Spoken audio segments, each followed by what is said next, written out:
Welcome to this ByVal VBA tutorial. In this video we're going to have a look at how you can automatically download files from websites using Excel VBA. We're going to start the video by looking at how you can declare a simple API function, because sadly Excel VBA doesn't have a native method for downloading files from URLs. So we're going to look at declaring a function and give you a bit of background information about how that works. When we've declared it and it's working, we'll show you how you can use that function to download a single file. And then we'll take things a bit further and integrate some of the techniques we've looked at in previous videos to do with scraping web pages to find a download link and then using that to download a file. We'll take that a bit further again and look at then how you can process a sequence of pages to download all the files on them. And then we'll just add a few final finishing touches, things like how you can allow the user to choose folders using file dialog boxes so they can choose where the files will be downloaded to, how you can create new folders using file system objects to create folders if they don't already exist, and then also how you can display the final results to the end user using the shell function to open up a folder in Windows Explorer. So quite a few fun things here in this video, although it's quite long and detailed in parts. Let's get started. Okay, so the starting point for this video is a brand new blank Excel file, which I've already just saved as a macro-enabled workbook. So from there I can head straight to the Developer tab and the Visual Basic Editor, and as usual we can insert a new module. I'm not going to bother renaming it at this point, but I'm going to create a quick subroutine in here called Download Single File, because that's the first thing we're going to do. Now at that point we immediately hit a brick wall, because sadly VBA doesn't actually have a native method for downloading files. So our first real task in this video is to declare an API function that's going to help us with that task. Now I don't want to go into a huge amount of gory detail about how API functions work in general in VBA. I am planning a separate video on that, by the way, which will hopefully appear in the reasonably near future. But I think it is worthwhile having at least a little bit of background information about how API functions work in VBA. So API functions belong to files called DLLs, and the particular DLL file that we're going to be using in this video is one called urlmon.dll. You can actually find this in the System32 folder of your Windows installation, so usually it's C Windows System32, and here you can see my urlmon file. Now this file contains a range of functions and associated elements which I can use in VBA, and you'll see that there's a whole range of other DLL files in here as well. The documentation for VBA with API functions isn't always that great. Microsoft do have a few bits of documentation for the Win32 API, which is the one we'll focus on in the video on API functions. But the one for urlmon isn't particularly great for VBA. I struggled quite a lot to find some official documentation. Here's the best I could come up with from a web browser. I've got this URL monikers and asynchronous pluggable protocol reference, which is it's part of the Microsoft Developer Network site, of course. This is the official documentation for that particular urlmon DLL. So if you wanted to see all the functions that were available, there's a little link there for functions which you could happily click on and you can get a great big long list of all the functions available. The particular one that we're going to use is one called URL download to file. And if you wanted to see the documentation for that, you could click on that link, and then actually I've already got it opened up in a separate tab here. Now sadly the documentation that Microsoft provide, there's no VBA or VB documentation. It's all C++, which is completely useless to us for our VBA code. So what we're going to do is sort of show you how I've translated this into the VBA code for declaring that function. So obviously the first thing we can tell from this page is the name of the function, URL download to file. You can also see that it's got 5 parameters, 1, 2, 3, 4, 5, and it's got a return type here of hresult, which again isn't particularly useful for us in VBA terms, but we'll translate that into the appropriate data type. It gives you a bit of a description about what the various parameters are, and then it tells you a little bit about the return value as well, and what sorts of errors could possibly occur with it. So there are really actually only 2 parameters that we're interested in for the way our video works.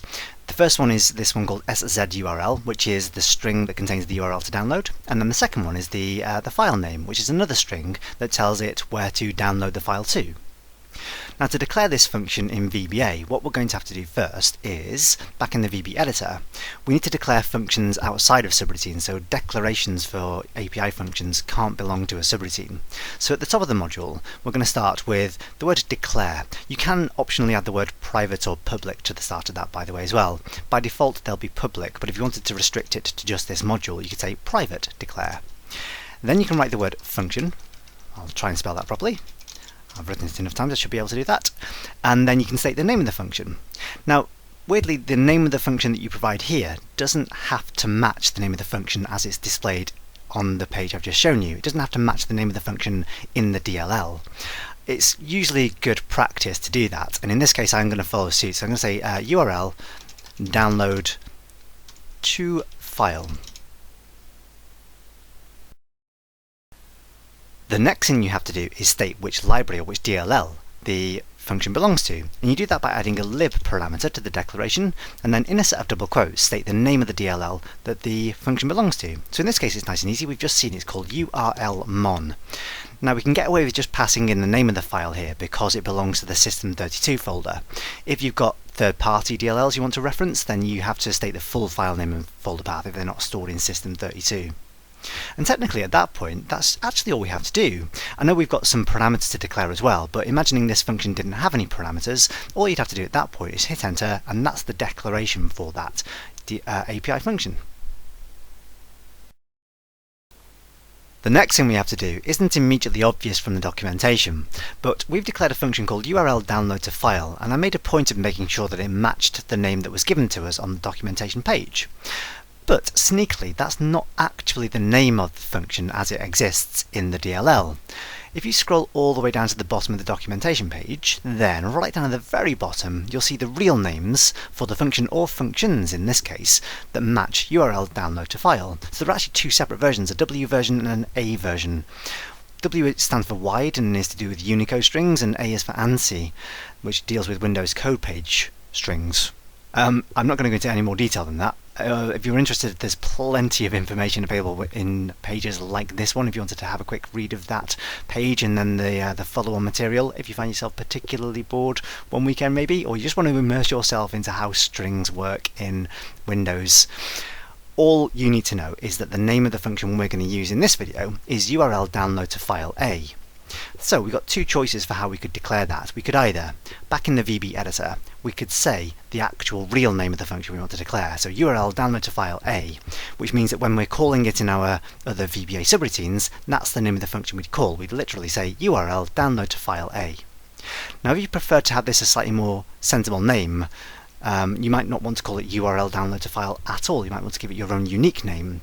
You can still refer to the actual DLL function by adding an alias attribute to the declaration. So if you say alias and then in a set of double quotes you put in the actual name of the function. So here I'm just going to copy and paste URL download to file and then tag in the letter A at the end. Okay, so that's now a function declared. When we call it in VBA, we'll say URL download to file, but it will actually reference a function in the DLL called URL download to file A.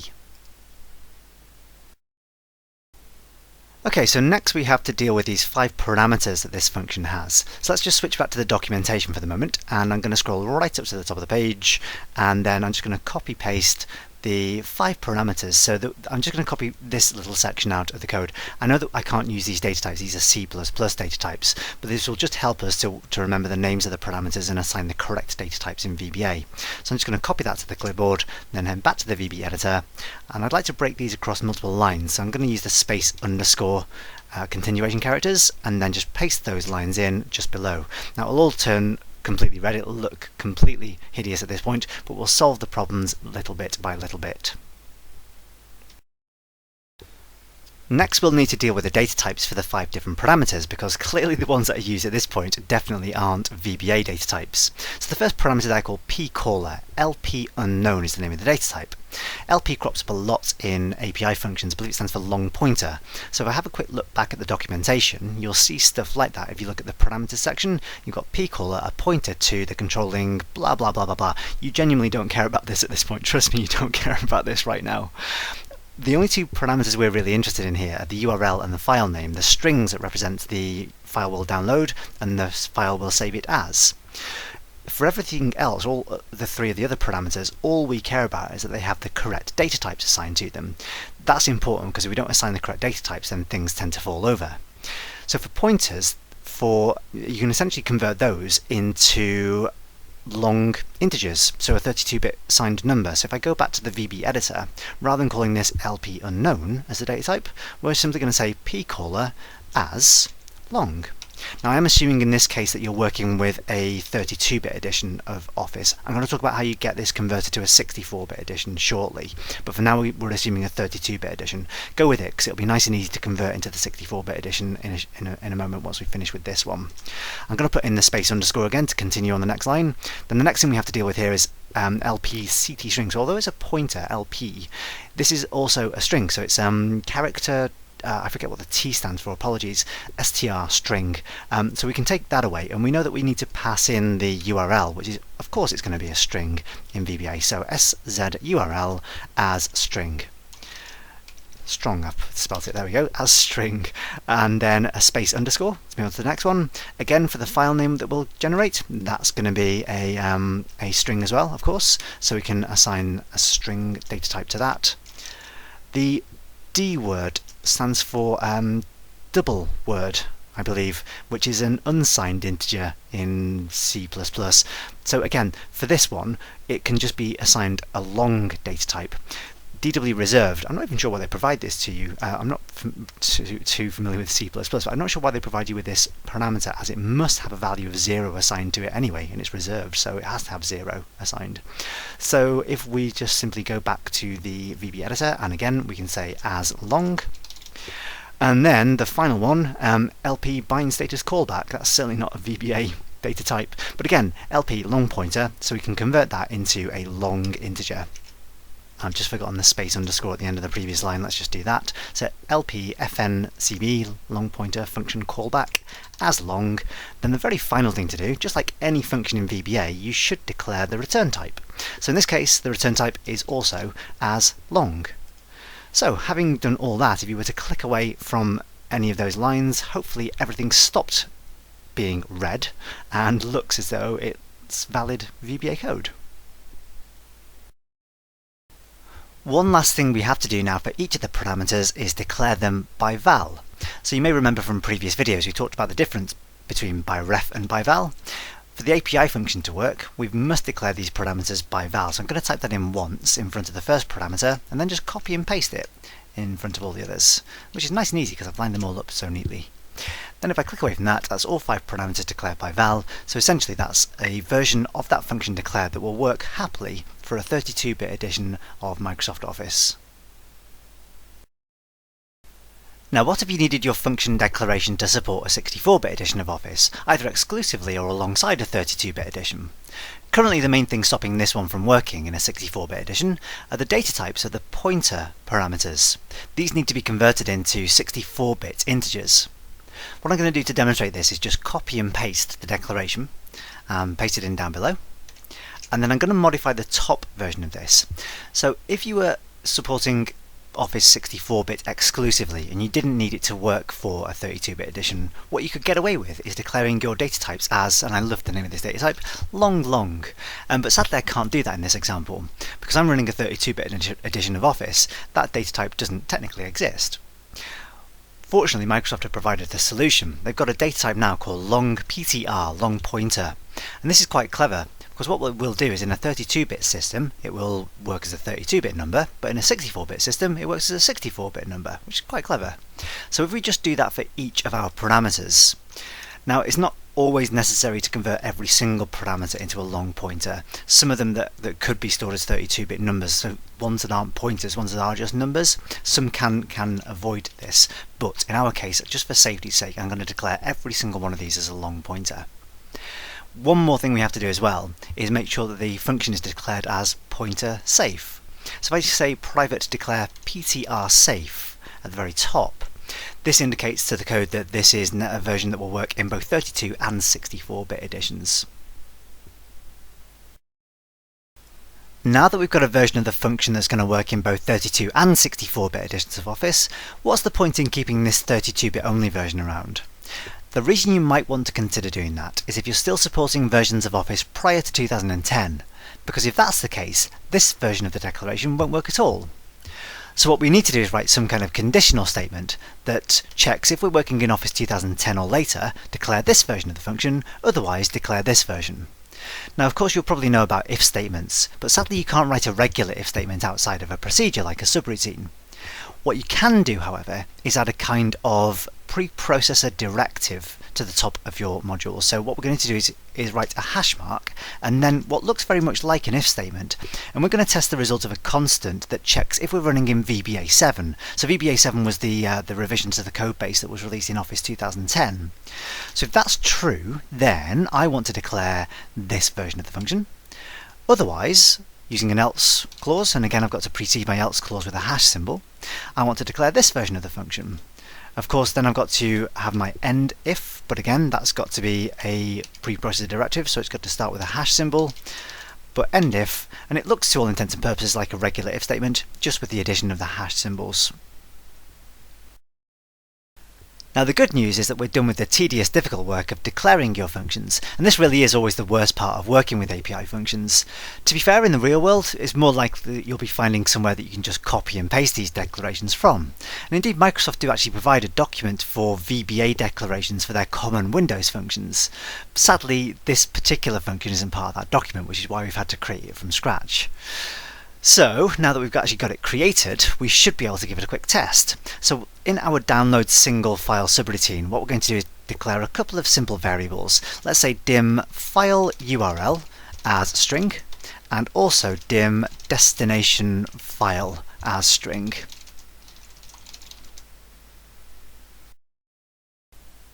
Now to test this in a fairly simple way, I'm going to download a file that I know exists as part of the ByVal website.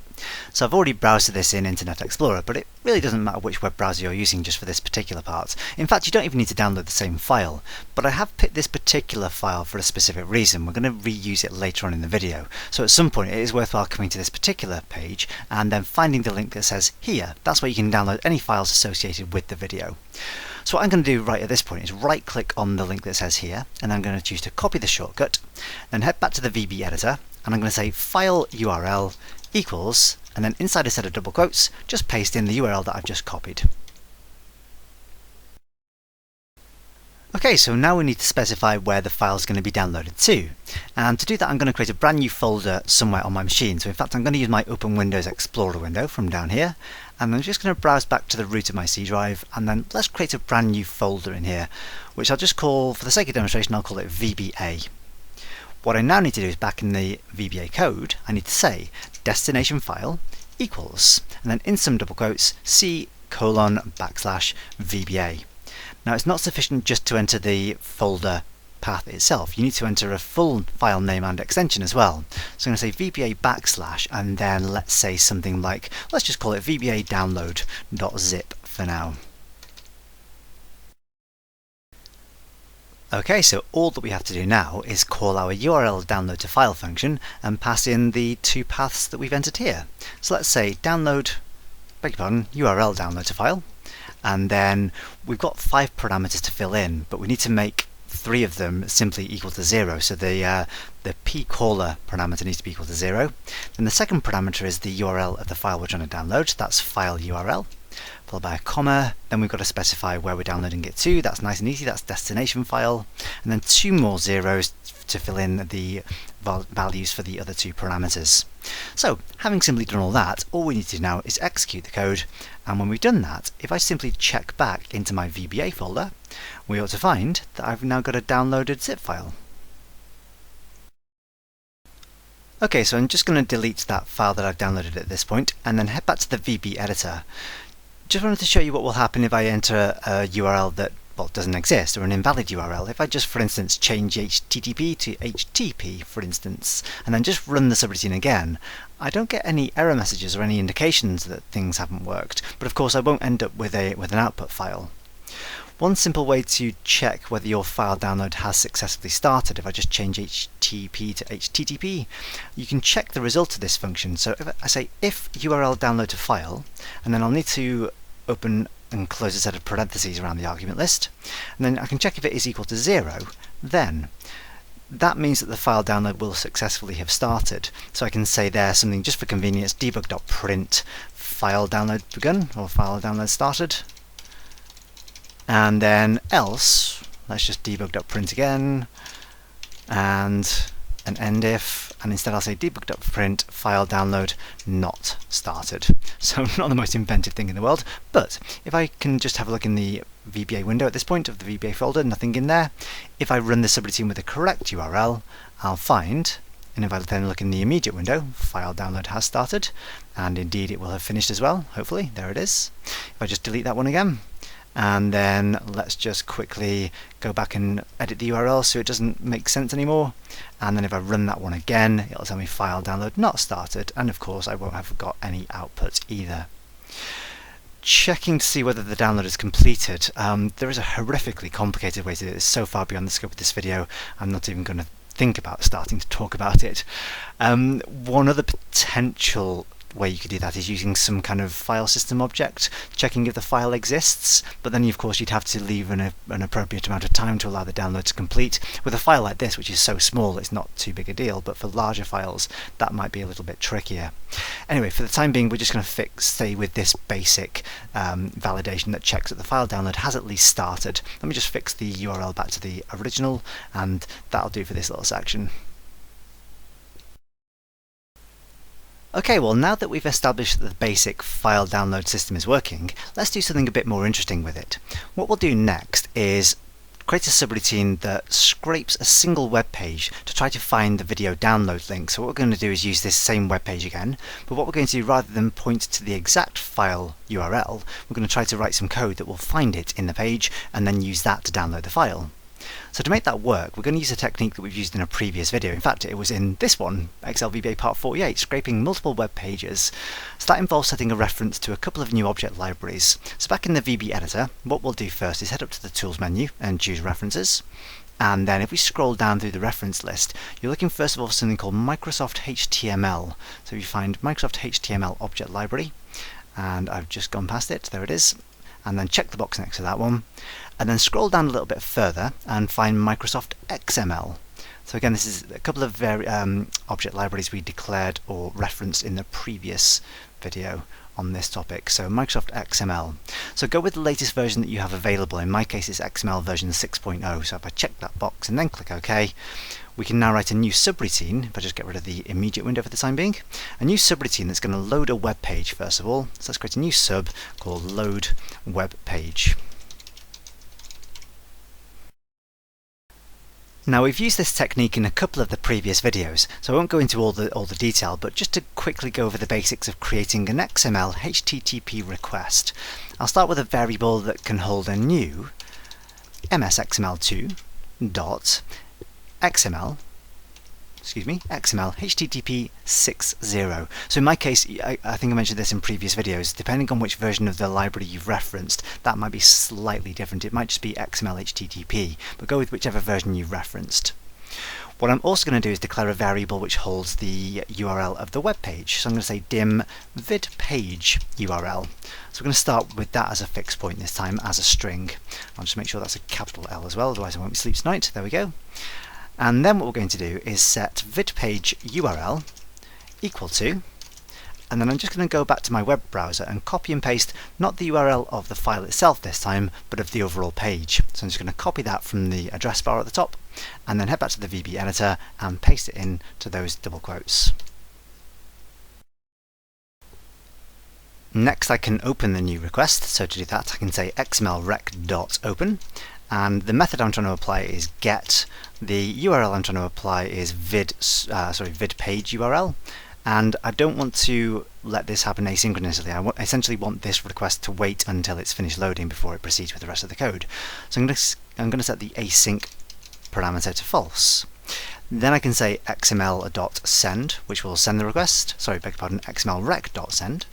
And then I'm ready to check what the status of that request was. So I'm going to say if xmlrec.status is not equal to 200, indicating that it successfully returned a page, then I'm just going to say end if, and then have a really basic message box that says something along the lines of problem and VB new line and xmlrec, excuse me, that was meant to be an ampersand rather than asterisk, VB new line ampersand xmlrec.status ampersand, and then a dash to separate that from xmlrec.status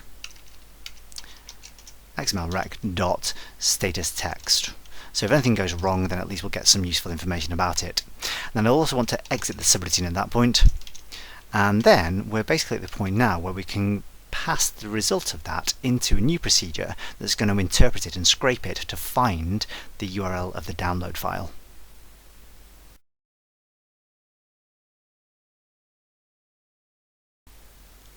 So I'm going to create a new subroutine below this one. Let's just scroll down a bit, and below the end sub I'm going to create a new sub which is going to be called something like find file link. If I can type that properly, find file link. Now in order for this one to work, it's got to have some text which it can use to generate a new HTML document. So I'm going to open up a set of parentheses and declare a single parameter called HTML text as string. Inside there then I'm going to declare a new variable called dim HTML_doc as an as a new MS_HTML dot HTML document. So this is going to be used to hold the HTML document object, of course. Now to populate that new blank document, what I'm going to do is say HTML_doc dot body dot inner text, beg your pardon, inner HTML equals HTML text. To trigger that, to actually populate that parameter, what I'm going to do is call this find file link from the previous procedure. So I can say find file link, and then I'm going to pass into it the xml_rec.response text. So having done all of that, we should now have a new HTML document to work with. Now before we go any further with writing the code, what we should probably do is have a quick look at the HTML of the page to see what we're working with. So to do that you can use any web browser. I'm going to use Internet Explorer again, as that's the one that I have open. And if you want to inspect the HTML of the page or a particular element of the page, the simplest thing to do is right click on it and then choose Inspect Element. Again, it's a technique we've used in several of the previous videos of this series. So that will open up the Document Object Model Explorer, and eventually it will take you to the place in the HTML document representing the thing that you've just right-clicked on. So we can see from that this little link here, this here keyword, is a hyperlink. It's got a tag of A, indicating a hyperlink, with a unique title attribute, video files download, and an href attribute, which indicates the URL of the file that it's going to download, of course. Now, sadly, I'd love to be able to pick out that single specific element uniquely out of the entire document, but it hasn't got any identifying piece of information that I can use to do that. It hasn't got an ID or a name, so I can't pick that single item out. What I could do is pick out all of the A tags out of the entire document and then loop through them all to see which one has got this title, video files download. It's a fairly good guess that would be the only hyperlink in this page with that title. And even if it isn't, then it's very much likely to be the first one in this page. So let's have a go at writing some code that will loop over all of the A tags in this document. Back to the VB editor, and we'll start by declaring a couple of new variables. So the first variable I'm going to declare is going to hold all of the A tags, so all of the elements representing hyperlink tags. So I'm going to say dim, I'm just going to call it lengths, as an MS_HTML.IHTML element collection. So that can hold a collection of HTML elements, of course. Then I'll have another variable called dim link, which I'm going to say is an MS_HTML.IHTML element. Okay, so that should be fairly familiar to you if you've watched some of the previous videos in the series. What I can then do is say set links equal to HTML_doc dot get elements by tag name, and then instead of round brackets and some double quotes, the name of the element that I want to get, or the name of the tag of the element I want to get, is letter A. So that will get a reference to all of the hyperlink tags in the entire document. So now I can loop over all the links in the document by using a for each loop. So I can say for each link in links, and then say next link. And this is a very familiar example to you if you've watched the previous couple of videos in the series. All I'm going to do for convenience is say debug.print link dot, let's see, inner text. That will give us the text that the link should be attached to, followed by a comma, and then I'm going to say link dot get attribute. And what I want to do is get the href attribute from the link. So having done that, I'm going to display the immediate window again, and then I'm just going to clear its contents. And then what I should be able to do, if I just increase the height of the immediate window a bit, what I should then be able to do is click back into the load web page procedure, which will load the original web page and then pass the HTML of it into the find file link. Okay, so let's just run the load web page routine, and then let's see how many links we get printed out. It's quite a lot. I could have done a find the length of the links element collection. So let's just have another quick go at that. Let's have a debug.print links.length so we can see how many we're actually dealing with. Links.length will tell you how many items belong to the collection. So if I just clear the contents of the immediate window again and then head back to the original routine, loading the page, then run it all again, and right at the very top, 132 links, it said just before my mouse failed. There we go, 132 links. That's quite a lot. Let's head back to the HTML of the page and see if we can work out a slightly more efficient way to do this, because looping over 132 links is a little bit excessive. So let's head back to the HTML. If we have a look at where this A tag sits, it's inside a P tag, a paragraph tag, which itself is a child of a div tag. Now the great thing about this div tag here is it has a class attached to it. It's VyVal video show post, or WO video show post. So one of the really nice methods of the HTML document is get elements by class name. So if I can get all the elements, and I suspect there's probably only one div tag in here with a WO video show post class, but it will certainly be fewer elements than the entire document. So let's have a quick go at getting a reference to that single individual element. I'm going to go back to the VB editor, and we'll have a new variable which will hold a reference to it. So let's say something like dim, let's call it video div, as an mshtml.ihtml element.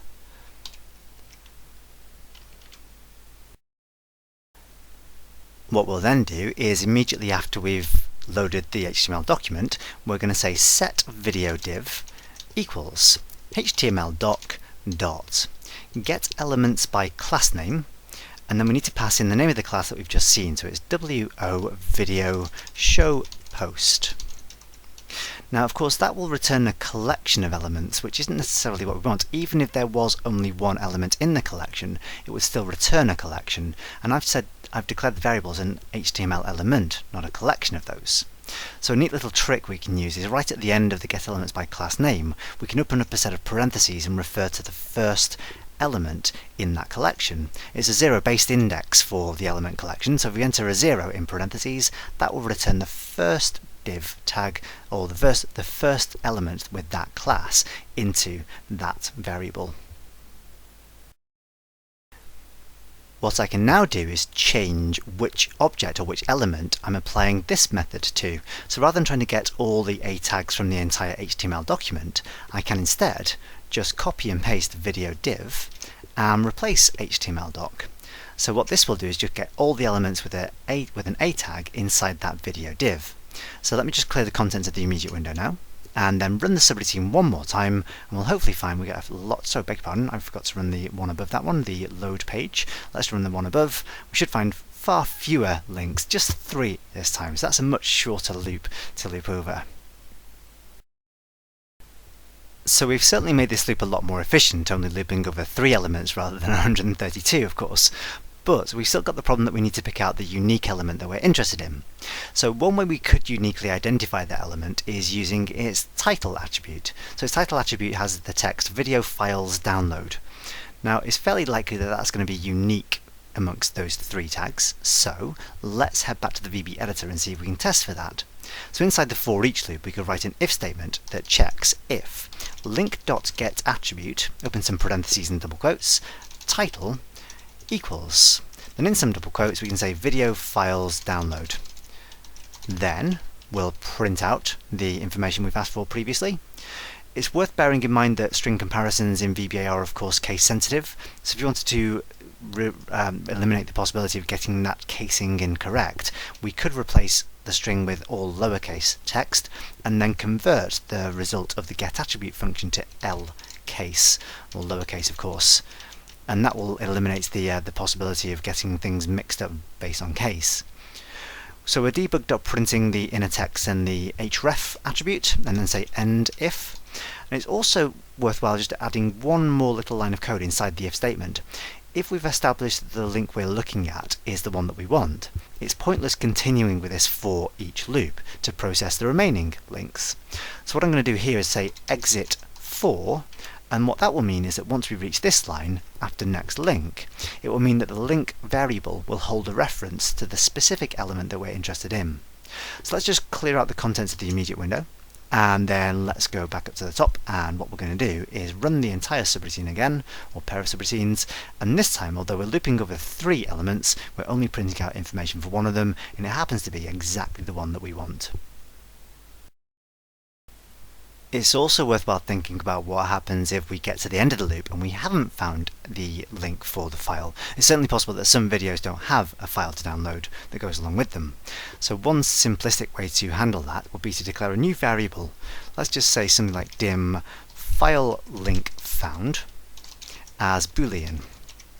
And what we can do before we start looping is set that variable equal to false. So we can say file link found equals false.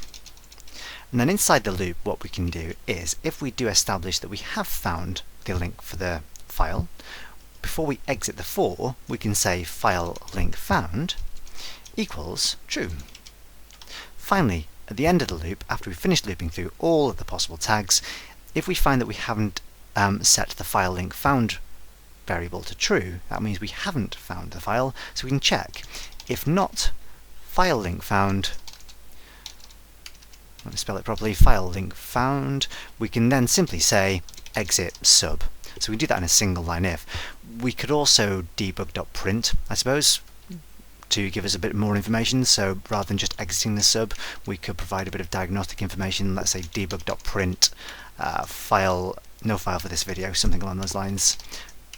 No file for this video. Okay, we'll have an end if at that point, so that will handle what should be done if we establish that there isn't a file to download at all. Now we need to pay a bit of attention to the URL that we've returned from the href attribute, because it's not quite in a valid format for passing into our URL download to file function. We need to get rid of this about colon part and replace it with the root of the ByVal website, so www.byval.co.uk, with the HTTP part at the start as well, to create a fully formed URL that can be used to download a file. So where we do this is pretty flexible actually. We could do it inside our if statement inside our for each loop, because that will only happen if we found a link that is the video file download link, or we could wait until after we've gone through our little bit of validation and exited the subroutine if the file link wasn't found. Just to separate the bits of code out and make it a little bit more clean and readable, I'm going to go back up to the top and just declare a new variable which is going to hold the file URL. So I'm going to say dim file URL as string. And then what I'm going to do is head back down to just below this if statement and then look at how we can construct that URL. Just to make my life easier, I'm going to start by setting the file URL variable to be equal to the link.getAttribute href. So, having done that, I know that that's what I've got stored in there at the moment. The next part is to find the position of the colon character in there and then return all the string of text after that part. So we're using the same technique that we've used in the previous video, if you remember that, so you can probably skip ahead at this point. So file URL equals, we're going to use the mid function, so I'm going to get characters from the middle of the file URL. And the character that I want to begin at, in this case, is the position of the colon character plus 1. So I can use the instra or in-string function to do that. So I can say instra file URL, and then I'm looking for a colon character, and then close the parentheses, and then say plus 1. And what I want to do then is return all the text to the end of the string, so I could pass in a length that was equal to the entire length of the string, or I can just miss that parameter out altogether. So I just close the parentheses at that point, and then I'll just give that a quick debug.print so you can see what we end up with. Sorry, beg pardon, nearly finished. Debug.print file URL, there we go, getting ahead of myself. If I just then clear out the contents of the immediate window and then head back to the previous subroutine up at the top and then give that one a quick run, we ought to find that at that point we've got everything after the colon character from the file's URL. all that we need to do now is concatenate to the start of that the root of the ByVal website. So just going back to the web browser, then the root of the ByVal page is http://www.byval.co.uk. So I'm just going to copy that to the clipboard.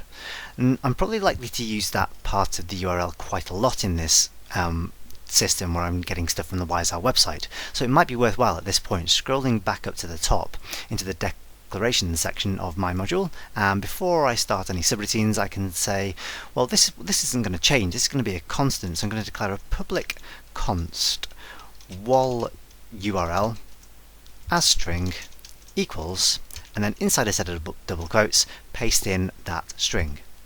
So what I can now do, as long as I put in a capital L, otherwise again I won't sleep tonight, wall URL, and then what I can then do is write down at the bottom again, just before I debug.print file URL, I can say file URL equals wall URL, can't even spell that now, wall URL ampersand file URL. So one last time just to run the entire thing, if I clear the contents of the immediate window just to make sure that we're getting the right result. If I run this one more time, we'll end up with a fully formed URL to get that file downloaded. Okay, so what I'd like to do now is create a little system that will download that file using the URL that I've just constructed. So to do that I'm going to create yet another subroutine that I'm going to pass this URL into. And actually I'm going to copy and paste one of the very early ones that we wrote. So right up towards the top, the sub that downloads a single file. If I just take a copy of this, because the structure of this is essentially identical to what we're about to do now, scroll all the way back down to the bottom and then paste that in. I'm just going to change the name of the subroutine so that it's got a unique name. It's download file from page, should we say? Something like that. And then what I'm going to do is convert the URL variable into a parameter. So I have to pass a value into the subroutine in order to launch it. So I can just take that part and place it into the parentheses in the subroutine's definition. I'll just take away that variable then.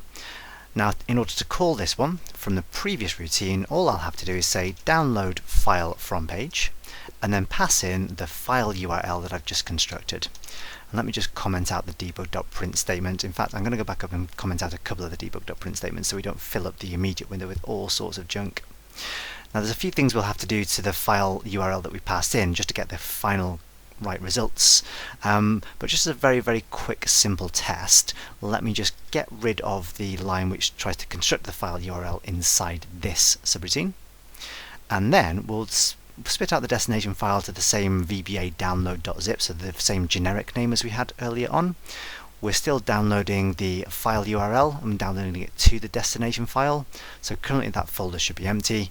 Let's just scroll all the way back up to the original loadwebpage, and then if I run that entire thing and then just have a very quick look back in the VBA editor, we've now got the same file downloaded as we had before. Now this generic file name is absolutely fine when we've only got a single file to download, but later on in the video when we've got lots of files, we'll want each one to have a unique name, probably based on the original source file name. So let's just head back into the VB editor, and scrolling back down again, I'm just going to comment out another couple of these debug.print statements as I go. In fact, I'm going to delete one or two of them altogether. So printing the linked length, that's absolutely redundant now, let's get rid of that.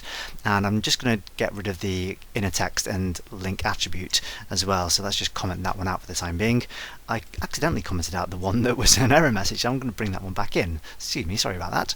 And then that one can remain commented out. So, back down into the subroutine where we're generating the destination file. What I want to do this time is get, first of all the characters to the right of the last / character in the file URL. So let's just add a couple of quick extra lines here. Destination file equals mid. So we've just used the mid function to find the position of the first : character. Now I'm going to use the same thing to find the position of the last / character. So to do that I'm going to say mid file URL, comma. We use the instra function to search from the left of a string. We can use the instra rev function to search from the right of a string. So I'm going to say instra rev, then open up some parentheses. I'm going to look inside the file URL, and I'm going to try to find a / character. And then, if I have a quick look at the results of that by, again, debug.printing, of course. Let's say debug.print destination file.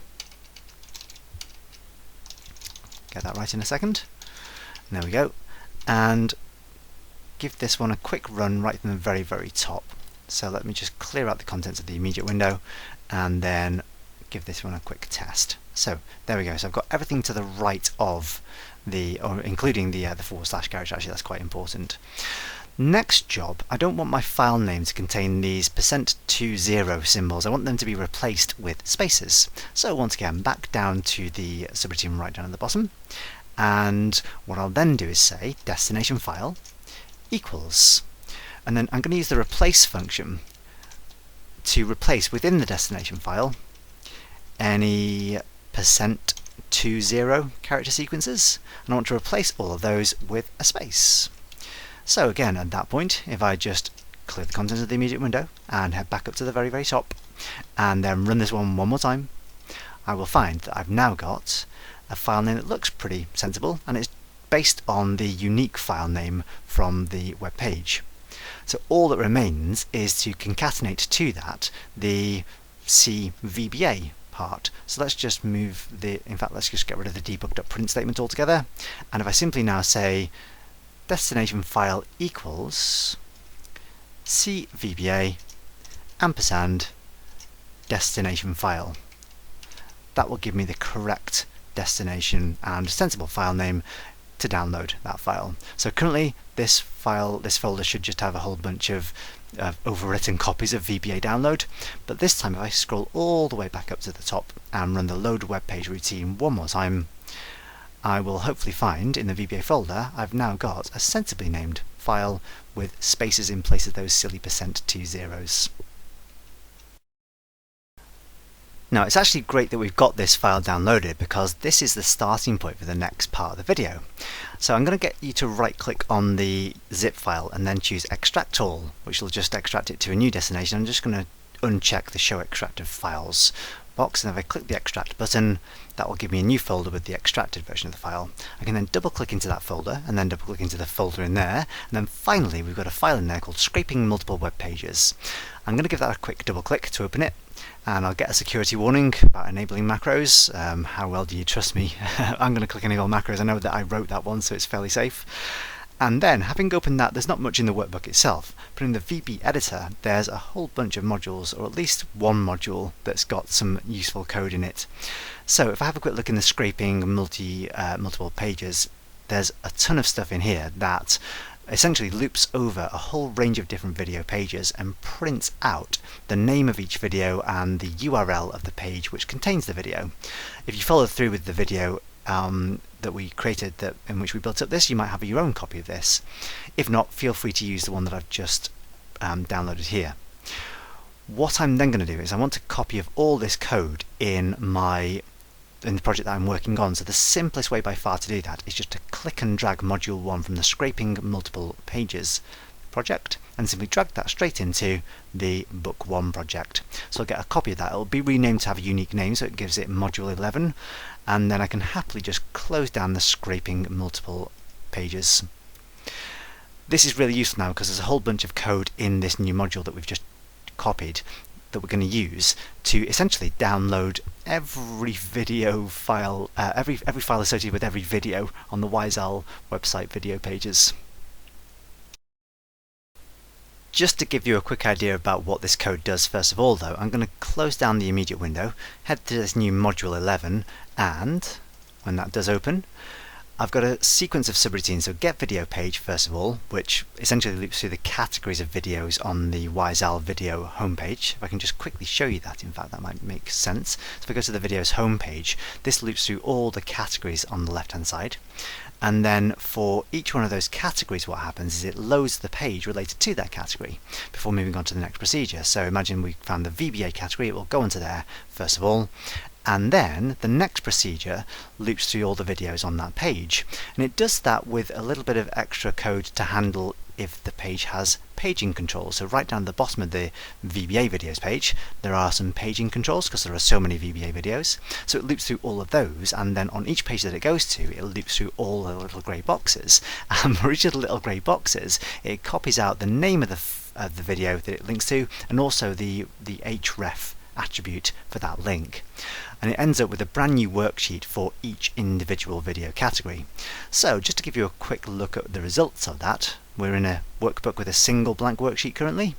If I go into module number 11 and then simply click into the first subroutine and then start to run it, we ought to end up with a whole range of worksheets which should eventually appear.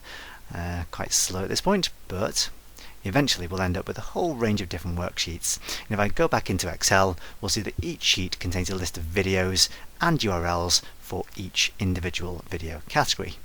Now this is really useful because what we're going to do is use this as the basis to browse to each of these video pages and then essentially run the same code that we've just used to pick out the video file for a single video page. So let's just write a quick routine first of all that's going to tidy up all these worksheets. We'll run this a few times just to test it, so I want a quick way to get rid of all these sheets. So back into the VB editor first of all, and let's have a new little module for this, a separate little utility module. I won't spend too much time on this, it's just meant as a quick little helper method. So I'm just going to call this delete all sheets but sheet 1, just to give it a nice descriptive name, and then very quickly dim ws as worksheet, and then say for each ws, excuse me, I'll spell each properly in a second, for each ws in this workbook dot worksheets. Then a quick next ws, and then inside the loop all I'm going to do is say ws dot delete. I want to make sure that that happens without the application's alert messages appearing, so I'm going to say application.displayAlerts equals false, and then at that point I can happily run that one to get rid of all the sheets apart from sheet 1, except I haven't added in the if statement yet, have I? I want to make sure that I only do that for every sheet except sheet 1. So I'm going to say if not ws is sheet 1, so I'll use the code name of the object, then ws.delete. Okay, so just running that one really quickly, I'll end up with all the sheets disappeared except for sheet 1. I'm also just going to quickly rename some of these modules as well. So the module I'm in right now, I probably won't add much more to this one, but I'm going to call it m_utility, and then I'm going to call the first module up here m_download files, and then finally this one that I've just copied in, I'm going to call this one m_process video pages. So just to give us a bit of an idea about what's in each module. The next thing I'd like to do is make a quick modification to one of the previous subroutines we've written in this video. So it's in the download files module, if I just double click back on that one, and the one that I want to modify is loadwebpage. So basically I want to be able to trigger this one for each video page that my main loop in the process video pages module processes. So I'm going to make sure that I can pass in the video page URL. Essentially I'm just going to convert the vid page URL from a variable into a parameter just by selecting and clicking and dragging, and then I can happily just delete the remaining dim and the line that sets the vid page URL to a specific page. So what that one will then do is load the video page, whichever URL is passed in, and then trigger the rest of the sequence as we've just seen. The point at which this load web page routine is going to be triggered is back in this process video pages module. So I head back into there and then scroll all the way down to pretty much the very end of this. So this is the little part of the loop which is processing each individual video on the page. So going back to the web browser, this is processing each of these individual grey boxes, and for each one of these we've got access to a hyperlink to take you to the video page. So back in the VB editor, just before we move down to the next row, so of course we're listing out the information about each video, just before we move down to the next row in the worksheet, I'm going to say load web page followed by a space, and the video page URL that I want to pass in is already stored in a variable here called vid URL. So we've already extracted that using code in the previous video. So let's say load web page vid URL. So all we should need to do at this point is give the entire thing a quick test. We ought to get all the video files downloaded to that same single folder. So let me just head back into the VBA folder first, and let's just give this a quick tidy up. If I select VBA and then Control A to select all and then delete them all, then back to the VB editor, scroll all the way up to the top of the new module we've copied in, the process video pages. Then all we should really need to do is run this get video page routine. So if I hit the run button to do that, it may take a little while for this to process, but we should start to see these new worksheets appearing, although they show up as modules weirdly because the Project Explorer doesn't refresh very quickly. But anyway, eventually we'll end up with a list of all of the same pages as we've just seen. And then we should also find that in the VBA folder we've got a list of all of the video files that belong to any of those video pages. That's pretty impressive. So that's reasonably impressive, but there's a whole bunch of ways we could sort of tart this up and make it look a little bit more user-friendly.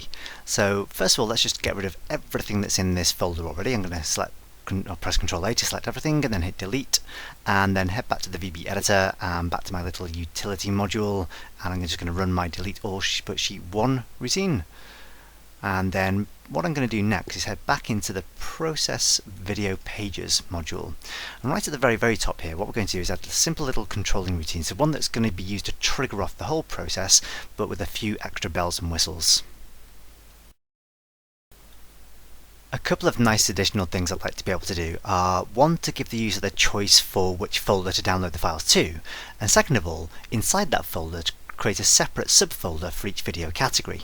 So to achieve that, let's start by declaring a couple of extra variables up at the top. I'm going to declare a public string variable called main download folder, and I'll set that as a string of course, and then I'm going to say public vidcat folder, which is also going to be a string.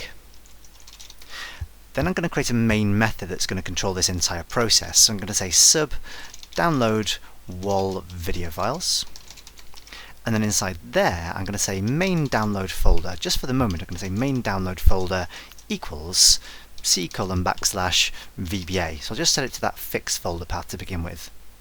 Now the video category folder, we can set that when we generate a new video category. So if we scroll down a little bit further into the first subroutine, or what was the first subroutine, get video page, there's a little section here that's looping over all of the video categories in the vidcats collection. So what I'm going to do is, before I say call list of videos on page, I'm going to say vidcat folder equals vidcat.innerText. That's the same property that I'm, inner text, not inner HTML. So that's the same property that I'm using there to state the video category names. That's what labels each worksheet with the correct name. So I've got those two folder names generated. What I need to do now is work out how to generate those folders in the part where I'm copying the files. Next we need to head back into the download files module, so let's give that a quick double click, and then let's head all the way down to the bottom to the subroutine that deals with actually copying the files to their final destination.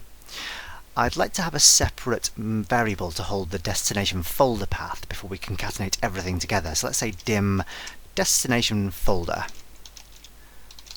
and we'll set that as a string of course.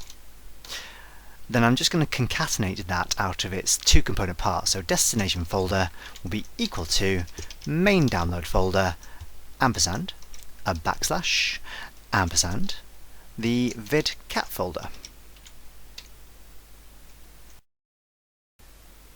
Now I need to establish whether that folder exists or not, and if it doesn't I'll need to create it. Now for me, by far and away the most convenient way to do that is using the Microsoft Scripting Runtime library. We've used this in a few of the previous videos in the series, but just in case you're not familiar with it, what I'm going to get you to do is head to the Tools menu and choose References. And then, if you scroll down far enough, you'll find the Microsoft Scripting Runtime, which doesn't really sound as though it's got much to do with generating files and folders, but it certainly does. So Microsoft Scripting Runtime, if you check the box next to that and then click OK, what we can do in this download file from page subroutine is declare a variable which I'm going to call FSO as a new scripting.filesystem object. Once I've generated the destination folder, the first thing I'm going to do is check if that folder exists. Now for the time being I'm going to assume that the main download folder exists all the time. That's going to be a fairly safe assumption, as you'll see when we finish off the remaining part of this section, but I'm going to check if not fso dot folder exists, then open some parentheses, destination folder, close the parentheses, then all I would like to do is say fso dot create folder, and then just pass in the same destination folder path. It couldn't be simpler, really. Hopefully you can see why I like this little object library so much. The file system object is absolutely wonderful for manipulating files and folders. So if I've created that folder, then I can guarantee that it exists, so that when I set the destination file, rather than it just being the file name and this root folder C:/VBA, I can now pass in destination folder, and then the destination file contains the backslash character, so that should be absolutely fine at that point. Oh no, beg your pardon, it doesn't contain the backslash character at all. I'll need to concatenate that in, so let's make sure that we've got this extra backslash character concatenated in, otherwise that would have been a bit of a disaster. Okay, so just to give this new little system a quick test, what we'll do is head back into the Process Video Pages module, and then right up at the very top, after I've set the main download folder, I'm then just going to simply call get video page. And if I then just trigger that entire sequence by running this main subroutine, everything should start looping through again, and apologies, it's going to take a little while to do, but eventually those worksheets will appear. If we just ignore the not responding message for a few seconds, we will eventually get there. And then if I look back in the VBA folder, what I should find this time is I've got a whole range of different folders available.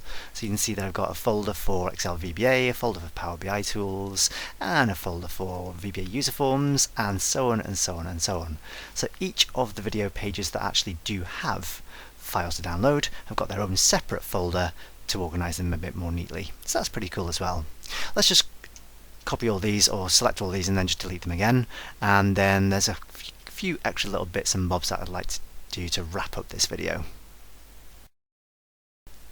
I'd like to give the user a choice now about which folder they use as the root download folder. So I'm going to use a file dialog folder picker to make that work. I'll separate this out into another separate procedure, but rather than a subroutine this time, I'm going to declare a function. So I'm going to say function choose download folder. The reason I want to use this, or create this as a function, is because it's going to return the string, which is the name of the folder that the user's chosen, or if they choose to abandon the process, it's going to return an empty string. So what I'm going to do up here now is going to say set or main download folder equals choose download folder. So what that will do is store the result in the main download folder variable. The function itself is fairly straightforward. Again, I've got a video on using file picker and folder picker dialog boxes as part of the rest of the series, so just to go through the basics fairly quickly, we'll declare a variable called fd as a file dialog, and then I'm also going to declare a variable called result as an integer, so result as integer. What I'm then going to do, sorry I can't even spell integer at this point, it is getting fairly late I suppose, so dim result as integer. Okay, so once I've done that, I'm going to set fd equals application.fileDialog, and then open some parentheses, and the particular one that I'm going to choose is the folder picker, which, as the name suggests, allows you to pick a folder. So there's very little hard work involved here. There's no need to reinvent the wheel when you want users to pick folders. There are built-in dialog boxes to help them to do this. We can customize them after a fashion, so there's a few basic things we can do. I'm going to say fd.title equals choose main download folder. You can very much make this say whatever you like, so maybe just bear in mind your target audience. And then let's say fd.button name, we can change the text on the button as well. We can make that equal to, I don't know, download to this folder, something along those lines. And then let's say what else, we can set the initial file name, so we can point the dialog box to a particular folder to begin with.